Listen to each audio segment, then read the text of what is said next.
জালিম একজন বাদশা ছিলেন, নমরুদ তাহার নাম। ভেবেছিলেন আল্লাহর চাইতে তিনি শক্তিমান, মহান আল্লাহর সাথে যুদ্ধ করিতেন তিনি। দেখেছিলেন তাহার যত সৈন্যবাহিনী, আল্লাহকে মারার জন্য তীর মারে আকাশে। কাণ্ড দেখে আল্লাহ তাআলা হয়তো তখন হাসে। অবশেষে ক্ষুদ্র মশা দিয়ে রহমান নমরুদের সকল শক্তি করলেন অবসান।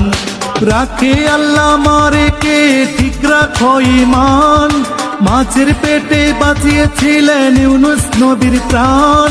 সকল ফয়সালাকারী এক মহান আল্লাহ তাআলা, পাহাড় ভেঙে দরিয়া করে এই তো মাওলার খেলা। সকাল বেলার ধ্বনি আমরা ফকির সন্ধ্যা বেলা, সকাল বেলার ধ্বনি আমরা ফকির সন্ধ্যা বেলা।